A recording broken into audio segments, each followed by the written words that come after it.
Donc je m'appelle Samira Seltani. Je vais me couper là. Donc dans la vie, alors mon métier principal, on va dire, je suis formatrice professionnelle d'adultes. Donc j'accompagne les gens essentiellement sur la confiance en soi et l'estime de soi, plus particulièrement un public de jeunes sur la réinsertion. Allô. Désolée, on a été coupé, donc j'ai enlevé la Wi-Fi parce qu'apparemment ça ralentit. Donc je reprenais, donc je me présente Samira Seltani. Donc dans la vie, je suis formatrice, donc j'accompagne les gens, essentiellement des jeunes, sur la réinsertion professionnelle à travers des ateliers d'estime de soi et de confiance en soi. Et je suis également entrepreneur, donc là dernièrement j'ai fondé une association qui s'appelle Extrêmerience, qui est un jeu. Donc d'où mon choix aujourd'hui de débattre autour de la question à quoi bon jouer. Alors pour entrer directement dans le cœur du sujet, dans la question à quoi bon jouer, on sous-entend finalement est-ce que ça vaut le coup de jouer? Et donc du coup pourquoi joue-t-on?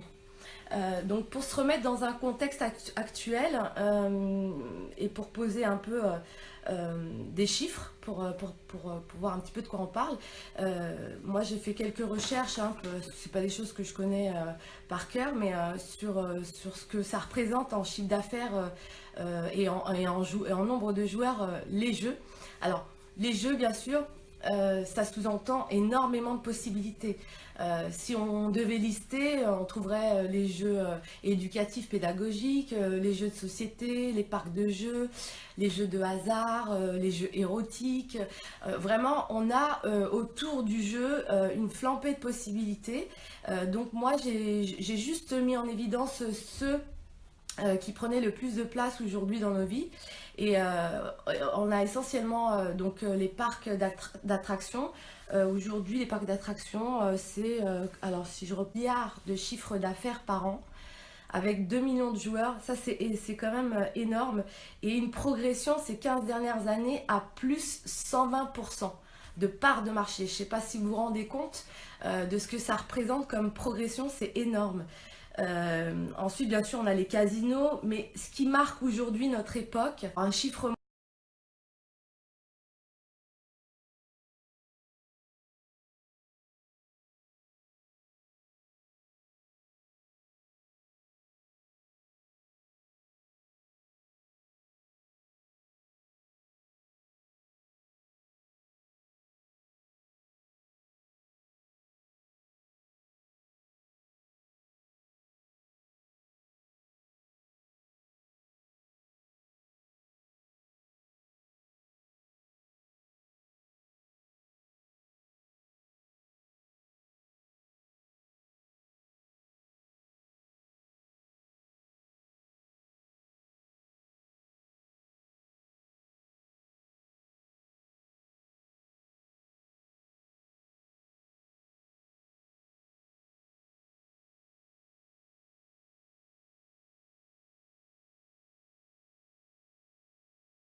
Bon, je suis vraiment désolée, j'ai une connexion super pas bonne. Donc je reprends, désolée pour ceux qui ont attendu et ceux qui sont partis, qui vont peut-être revenir. Donc j'étais sur les chiffres et donc je parlais du chiffre record des jeux vidéo avec un chiffre à 100 milliards de chiffre d'affaires. Donc ça c'est le chiffre d'affaires mondial. Et pour la France, on est sur 20 alors 28, 1 milliard de joueurs. Donc ça, c'est quand même énorme. Et 28 millions de chiffre d'affaires en France. Donc on est sur une progression d'à peu près 10% de part de marché par an, ce qui est énorme. Et essentiellement sur ces 5 dernières années.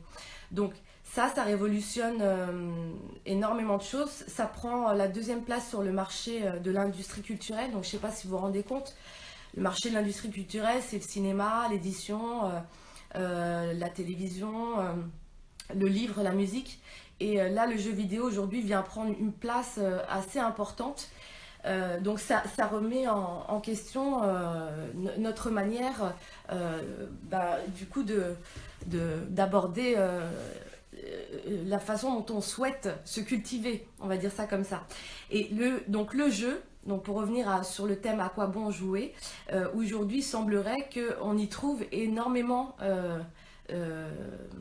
comment dire, d'avantages, puisque on est de plus en plus nombreux à jouer et on y trouve des avantages et on va voir ensemble ces avantages.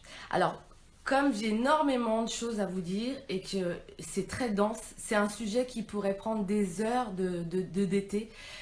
J'ai pas envie de me perdre, donc j'avais réfléchi, je me suis dit tiens, comme on parle de jeu, alors pourquoi pas vous proposer un jeu un petit peu comme un peu dans la fibre d'un concours d'éloquence. Si vous êtes d'accord, ce que je vous propose, c'est de défendre le fait qu'il est bon de jouer et que du coup vous me fassiez l'antithèse, donc et que vous, dans vos commentaires en retour, vous puissiez m'argumenter sur le fait de pourquoi il ne serait pas bon de jouer.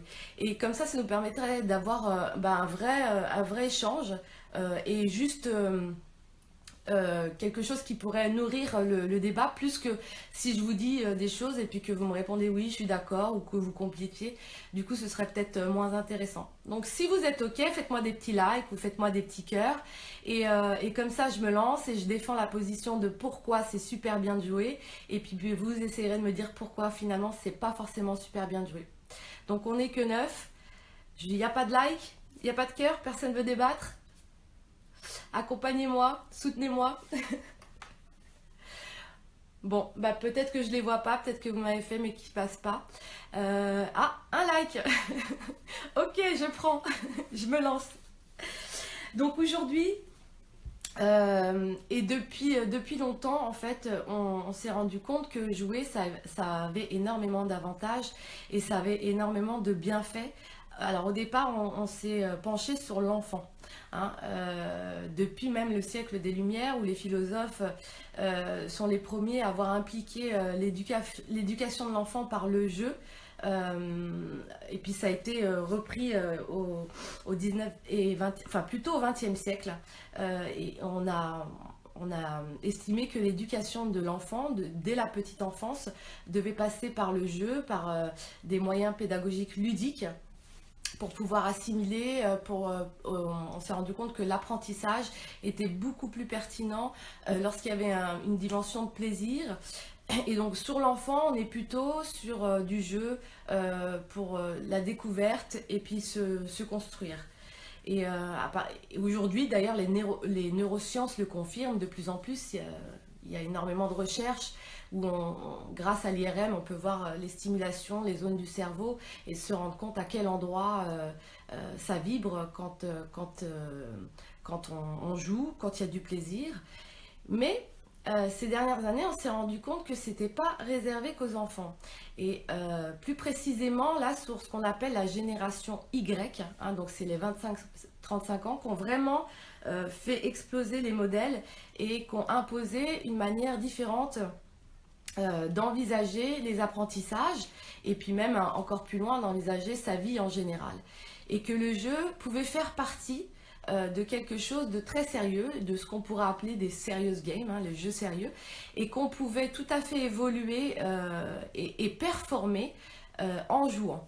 D'où j'imagine l'explosion du jeu vidéo et de la place qu'elle a pris, en sachant qu'aujourd'hui le jeu vidéo vraiment a évolué dans sa manière d'aborder le jeu, et on n'en est plus à un simple jeu comme on a pu connaître nous dans les années 80, le Tetris ou ce genre de choses, mais vraiment on est sur des jeux qui aujourd'hui ont une puissance énorme, puisque par exemple sur le jeu vidéo, on peut avoir des graphismes. Alors, ce que je trouve génial dans le jeu vidéo, c'est qu'il s'est accaparé tout l'art.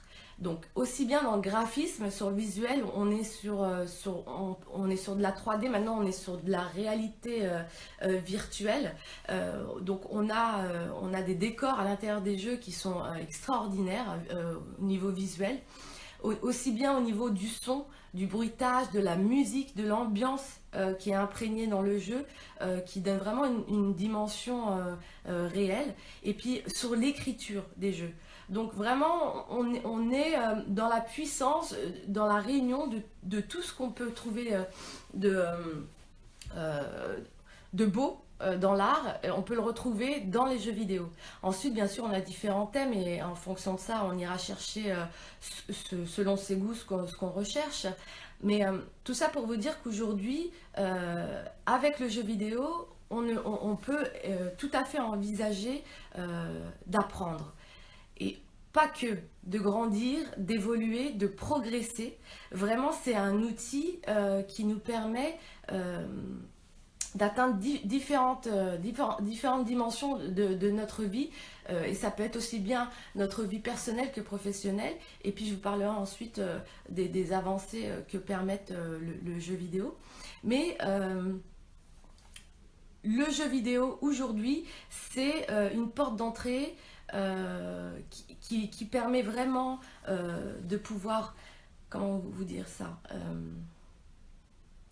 de pouvoir donner accès à l'adulte à une nouvelle forme d'apprentissage, parce qu'en fait, on a l'impression que voilà, l'éducation, elle s'arrête peut-être à la fin de l'adolescence, et qu'ensuite, une fois adulte, on est figé et on reste tel qu'on est jusqu'à la fin de sa vie. Faux. Le cerveau déjà est très plastique, ça veut dire que notre cerveau continue d'évoluer jusqu'à la fin de notre jour. Alors bien sûr, il y a une phase qui se termine aux alentours de 25 ans, si je ne dis pas de bêtises, qui est la construction de base, et ensuite, il continue d'évoluer. Donc, l'avantage d'utiliser le jeu aujourd'hui, c'est parce que le jeu procure du plaisir. Et qu'est-ce que ça signifie, procurer du plaisir? Ça veut dire qu'on vient toucher à une zone qui s'appelle l'amygdale cérébrale dans notre cerveau, qui va sécréter de la dopamine, qui est une hormone que peut-être vous connaissez. Bonjour Freddy. Et cette dopamine, elle permet quoi? Elle permet d'équilibrer, de réguler les comportements. Donc ça, c'est une chose. Donc ça veut dire que continuer à jouer en tant qu'adulte, c'est se permettre de trouver une forme d'équilibre. C'est une façon d'avoir un espace, un endroit où on va pouvoir évacuer. On ne se le cache pas, aujourd'hui on a des vies ultra stressantes, avec énormément de pression, beaucoup de choses à gérer et pas forcément d'endroit où aller évacuer. C'est une manière aussi, par exemple, je prends un exemple, hein, par exemple, c'est peut-être pas très suivi tout ce que je vous donne comme exemple, mais c'est juste, j'essaye de faire des liens pour pouvoir construire ensuite ensemble. C'est aussi, par exemple, je prends l'exemple des hommes qui c'est bien connu, ont du mal à exprimer leurs émotions, contrairement aux femmes.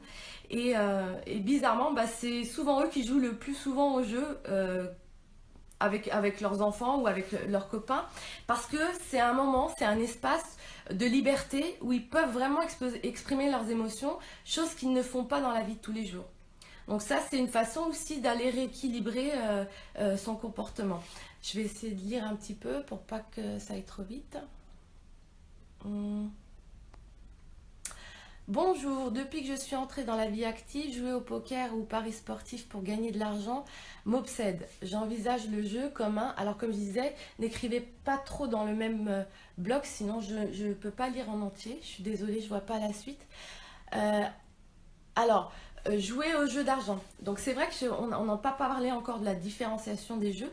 Il y a un grand philosophe qui s'appelle Roger Cailloux qui a réfléchi sur le thème du jeu et qui a catégorisé les jeux en 4 catégories, et dont une qui s'appelle Aléa, qui est la catégorie du jeu du hasard. Et il donne, en fait, je vais noter ça, les bienfaits de chacune de ces catégories. Toi, tu dis que tu joues au poker et que tu fais des paris sportifs. D'ailleurs, tiens, les paris sportifs, aujourd'hui rapporte plus d'argent que le poker. Apparemment, il y a un engouement pour les paris sportifs, je ne sais pas pourquoi. Et tu envisages le jeu comme alors je sais pas, c'est comme un mode de vie.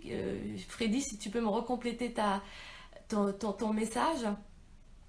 Et donc je disais que Roger Gallois, le philosophe, avait catégorisé les jeux et que la catégorie jeux d'argent, justement, jeux de cartes, jeux de poker, il disait que c'était des jeux projectifs et que c'est des jeux qui permettent de rêver, d'avoir la possibilité de devenir riche sans travailler.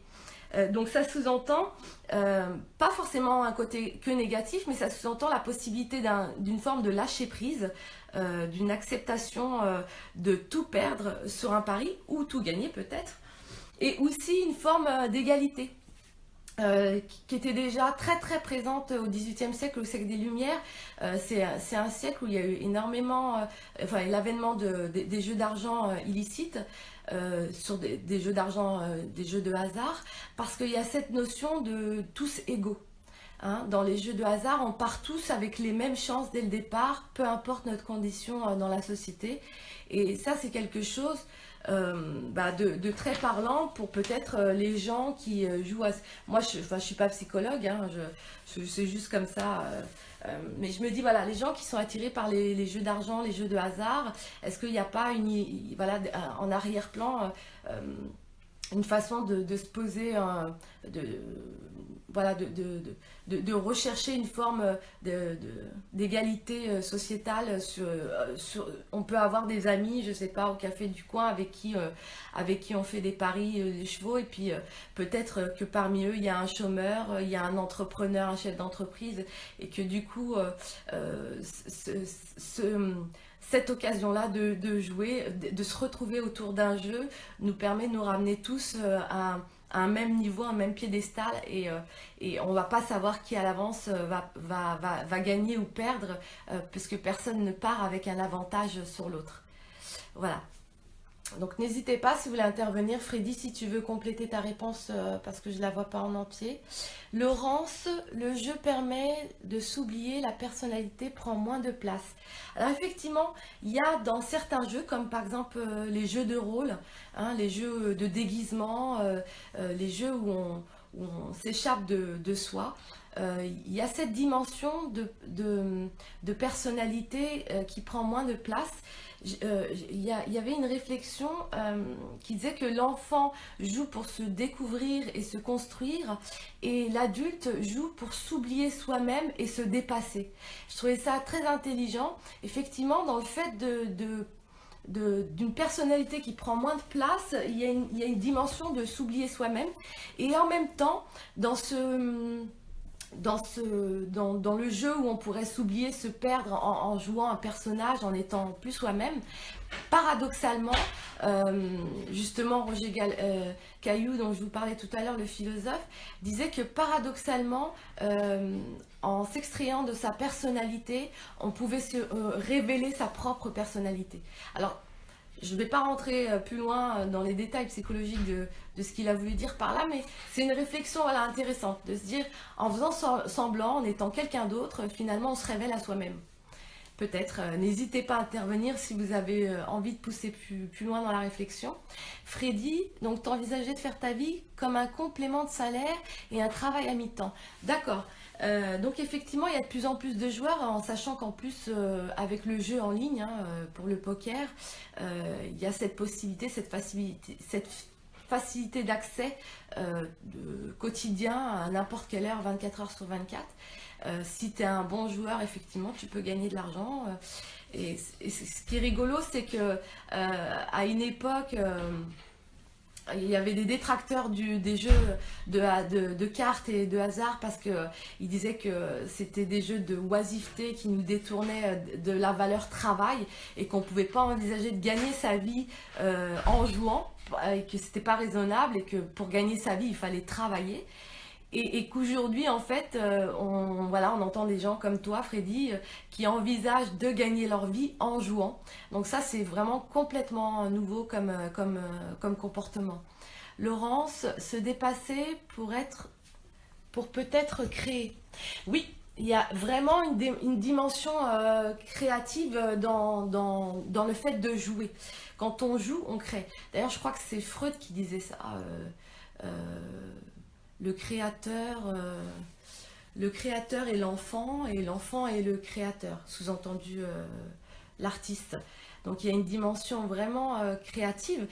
D'ailleurs, c'est un petit peu le parallèle du regard qu'on a aujourd'hui sur le jeu, et d'ailleurs même dans une dimension professionnelle, où aujourd'hui les entreprises, dans le monde professionnel, on utilise énormément le jeu pour faire progresser ses collaborateurs. Et il y a cette idée que auparavant on était plus, par exemple dans le monde du travail, dans une réflexion réaliste, un petit peu conventionnelle, où au travail il fallait pas sourire, il fallait pas exprimer ses émotions, il fallait plutôt être rigide, hein, une forme de, voilà, de gens tristes et déprimés. Et aujourd'hui on cherche plutôt à proposer une dimension de travail créative, hein, où là on fait émerger de l'optimisme, hein, de la joie de vivre, on va dire ça comme ça, parce qu'effectivement quand on crée, on est dans le plaisir, on est dans la joie, et donc forcément on est dans de l'émotion positive. Laurence, se dépasser, ça tenait. Freddy, à quoi bon jouer pour ne rien gagner? C'est intéressant comme question. Effectivement, on a deux types de joueurs. On a le joueur qui est, on va dire, compétitif. C'est-à-dire que lui, son but quand il joue, c'est de gagner. Alors peut-être gagner un trophée, gagner une place, une reconnaissance, gagner de l'argent. Et puis après, on a un autre type de joueur. C'est le joueur qui parfois joue pour apprendre. Alors c'est un peu bizarre comme réflexion, mais effectivement, il y a une dimension d'apprentissage. On peut, à travers le jeu, apprendre. Et c'est ce que d'ailleurs font aujourd'hui les jeux vidéo. Et c'est ce que j'avais toute la dimension par exemple, de jeux pédagogiques, jeux éducatifs, aussi bien pour les adultes que pour les enfants, sont des jeux qui n'ont comme finalité que l'apprentissage de nouvelles compétences, de nouveaux savoirs, et pas du tout cette idée de gagner, ou tout au moins gagner de nouvelles connaissances. Mais effectivement, la finalité, je ne sais pas ce que tu mets derrière le mot gagner. Comme tu es un joueur de poker, est-ce que tu pensais au fait de gagner de l'argent, ou est-ce que tu mettais le mot gagner comme pour gagner peu importe ce qu'on gagne? En tout cas, il y a la dimension de jouer pour apprendre. Et ça, c'est super important. Et d'ailleurs, je crois que comme tout à l'heure, je vous parlais des avancées en neurosciences, on a fait un lien, une corrélation entre le fait de vouloir apprendre et le fait de prendre du plaisir. Et les deux sont vraiment ensemble. C'est-à-dire que l'idée, par exemple, de jouer pour avoir une récompense au bout, c'est une chose. Quand on joue et qu'on doit apprendre pour pouvoir jouer, pour pouvoir gagner, on décuple le plaisir. Donc c'est encore plus puissant. Voilà, je crois qu'il n'y a pas d'autres commentaires. Non. Alors je regarde où j'en suis parce que j'ai 55 minutes avec vous, on en est à 28, donc on est bon. Donc tout ça pour vous dire qu'en fait, si je devais faire un résumé de pourquoi jouer, je pourrais vous dire plein de choses. Jouer pour rêver, jouer pour créer, jouer pour s'évader, jouer pour grandir, jouer pour s'épanouir, et jouer pour se dépasser, pour dépasser ses peurs, ses freins. Le jeu, c'est une façon de s'entraîner, c'est une façon de s'entraîner à la vie. Quand par exemple les enfants, on leur propose de jouer, c'est pour pouvoir développer leur capacité motrice, leur capacité d'agilité, de logique. Et aujourd'hui, sauf que c'est à une autre échelle. Un adulte qui joue, il joue pour s'entraîner. S'entraîner justement peut-être à dépasser ses freins et ses peurs, s'entraîner à échouer. Ça, c'est super important. Aujourd'hui, dans notre société, on n'a pas d'espace où on a le droit à l'erreur. Aux États-Unis, c'est beaucoup plus... Désolée, on a été coupé. Donc je disais qu'aux États-Unis, l'échec était beaucoup plus valorisé qu'en Europe et en France. Aujourd'hui, en France, on a une pression qui nous empêche d'avoir le droit d'échouer. Du coup, on n'a aucun espace où on peut justement s'entraîner à ne pas réussir. Le jeu permet justement d'accéder à ça, permet d'avoir un terrain, un espace où on va pouvoir avoir le droit d'échouer. Et d'ailleurs, souvent, échouer est beaucoup plus bénéfique que réussir. C'est là où on en apprend beaucoup plus sur soi et qui va nous permettre d'avancer 2 fois plus. Donc ça, c'est voilà, le jeu, à quoi bon jouer, ça peut servir à ça aussi, le jeu. Alors moi, j'avais plein de choses à vous dire, du coup, qu'est-ce que je... Alors oui, alors aujourd'hui on entame une nouvelle étape dans le jeu. On utilise, ça a déjà commencé, on utilise le jeu pour pallier à tous les soucis qu'on peut rencontrer dans notre vie. Ça, c'est incroyable.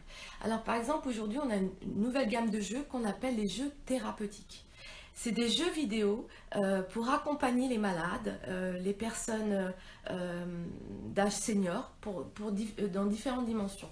Par exemple, les jeux thérapeutiques pour apporter les malades, on a des développements de nouveaux jeux vidéo pour accompagner les gens atteints de la maladie d'Alzheimer, pour pouvoir les aider à cibler dans un premier temps, quelles sont leurs incapacités. Et du coup, de pouvoir aussi faire des distinctions à l'intérieur de la même maladie sur les pathologies existantes.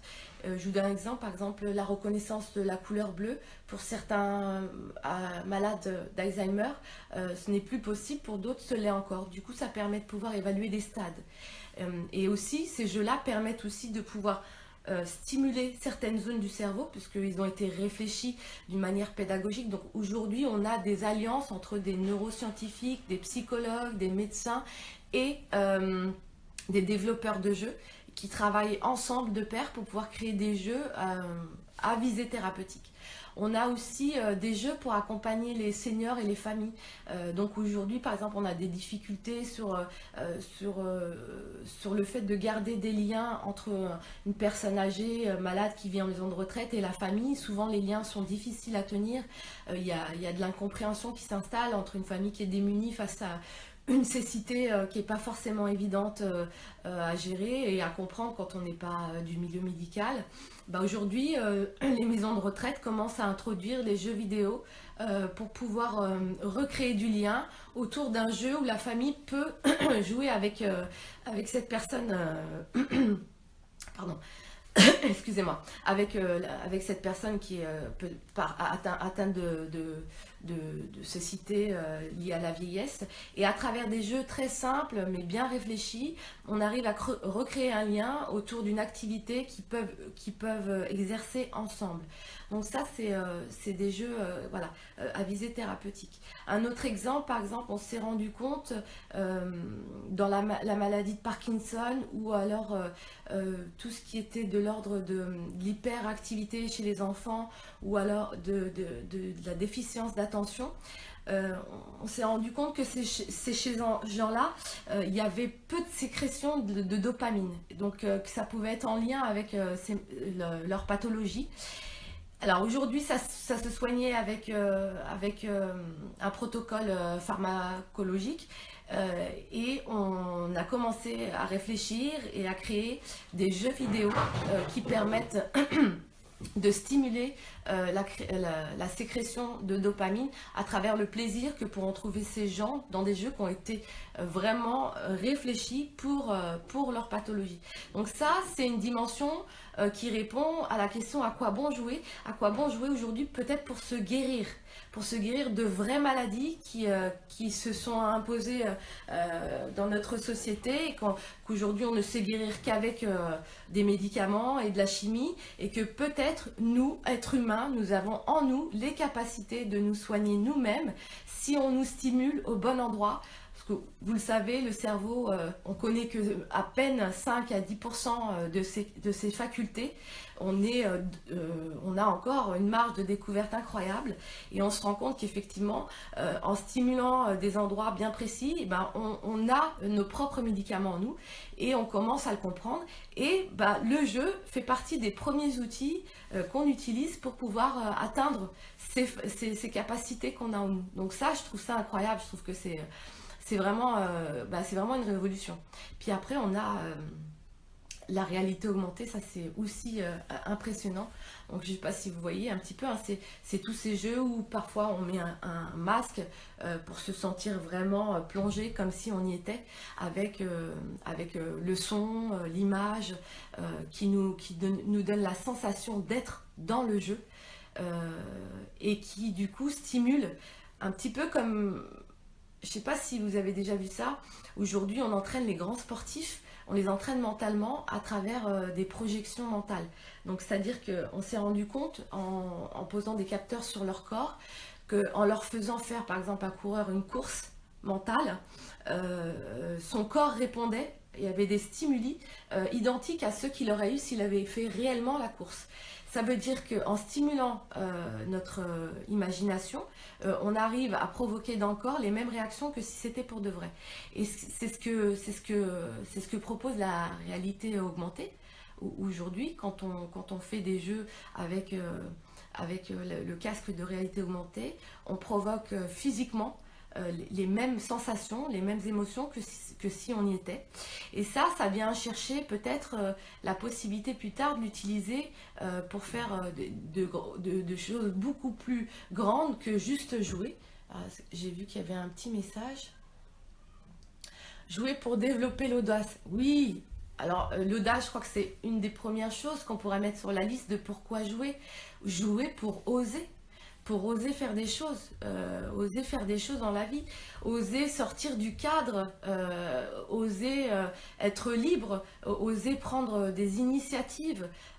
Tout ce qu'on nous empêche aujourd'hui, en fait, le jeu, c'est ça, c'est un espace de liberté pour oser et s'entraîner à oser surtout, pour pouvoir ensuite, ce qui est intéressant dans le jeu, c'est pas juste jouer et puis après on ferme le jeu et on part, c'est de pouvoir ensuite transposer tout ça dans la vie réelle.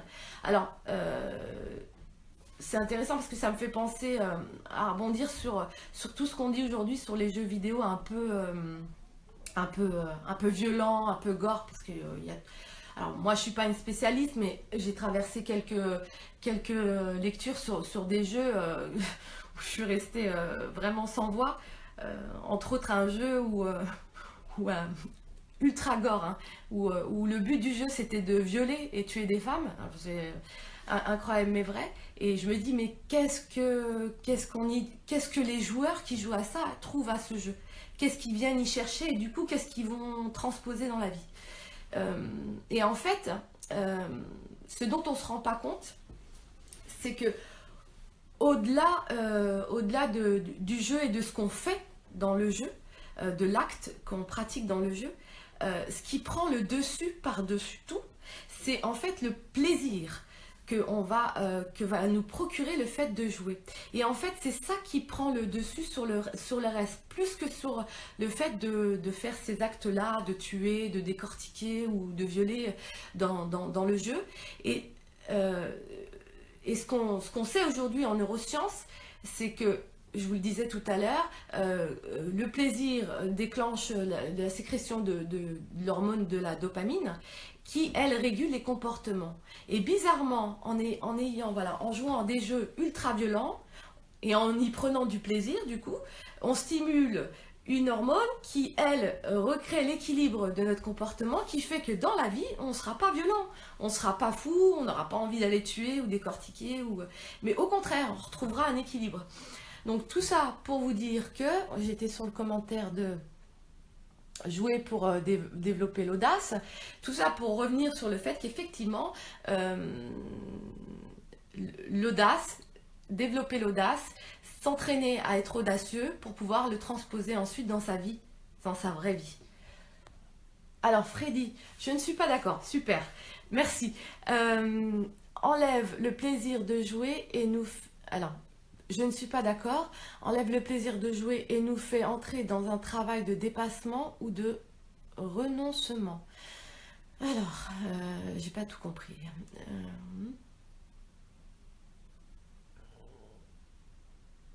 Enlève le plaisir de jouer et nous fait entrer, et je crois qu'il manque un mot dans ta phrase, ou il manque un bout parce que j'arrive pas. Enlève le plaisir de jouer et nous fait entrer dans un travail de dépassement ou de renoncement. Si on enlève le plaisir de jouer et qu'on rentre dans un travail de dépassement, est-ce que tu peux me refaire ta phrase parce que je veux être sûre de bien comprendre ce que tu as voulu dire et je pense qu'il manque un mot. Échouer inhibe le plaisir de jouer. Non, c'est pas vrai. Alors pourquoi échouer, ça n'inhibe pas le plaisir de jouer. Au contraire, ça peut renforcer, par exemple, la persévérance. Si tu as un mental de compétiteur et de gagnant, d'ailleurs tu dois l'avoir si tu es un joueur de poker, c'est des grands compétiteurs, tu t'arrêtes pas à l'échec, tu t'arrêtes pas à un échec, tu t'arrêtes pas tant que tu n'as pas réussi. Ça veut dire que tu es prêt à échouer, tu es prêt à mettre sur la table ce que tu as dans la poche et ce que tu n'as plus dans la poche jusqu'à que tu remportes la table, même si tu la remportes jamais. Donc ça veut dire que l'échec dans le jeu n'est pas un inhibiteur de plaisir. Au contraire, je trouve que parfois, dans certains jeux, c'est un excitant. Plus on échoue, plus on est excité parce qu'on est fébrile et on est, voilà, on est sous tension, sous excitation de la prochaine partie pour pouvoir gagner. Donc je vois pas les choses de la même manière que toi, Freddy. Mais n'hésite pas à rebondir si tu veux compléter. Hugues, non, alors tu réponds à Freddy. Échouer peut aussi nous inciter à réussir. En revanche, toujours réussir peut inhiber le plaisir de jouer. Dans l'autre sens, je sais pas.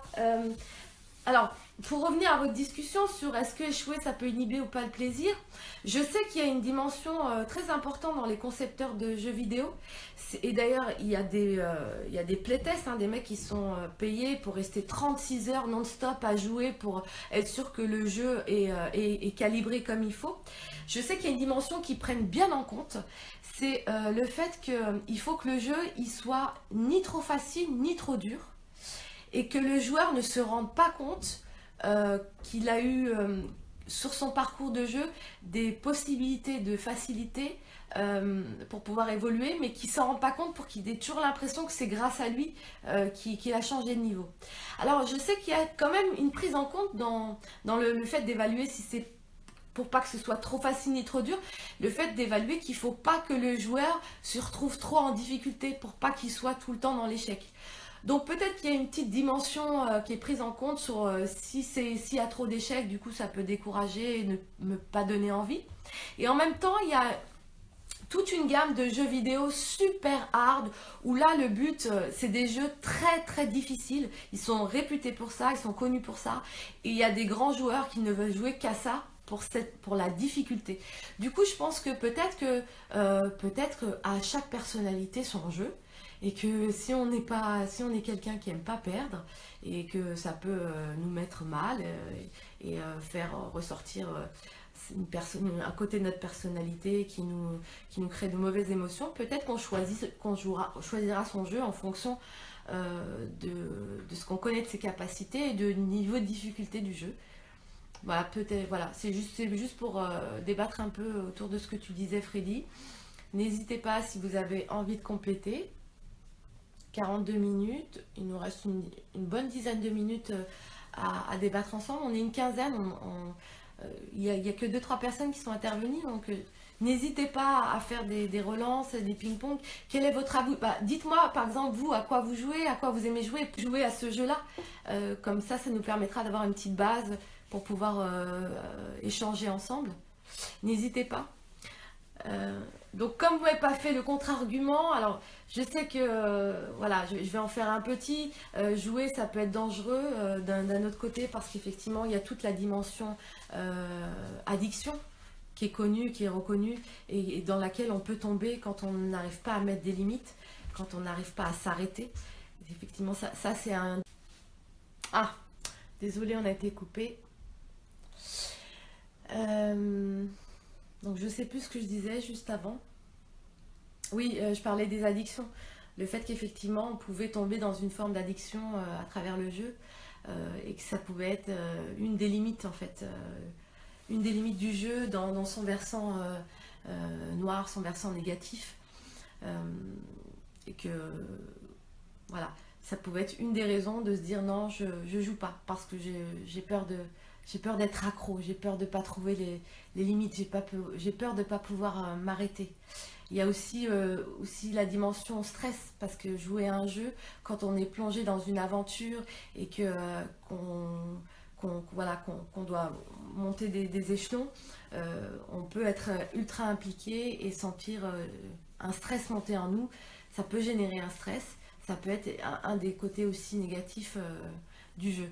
Après, si vous en avez d'autres, n'hésitez pas, ça permettra de rebondir.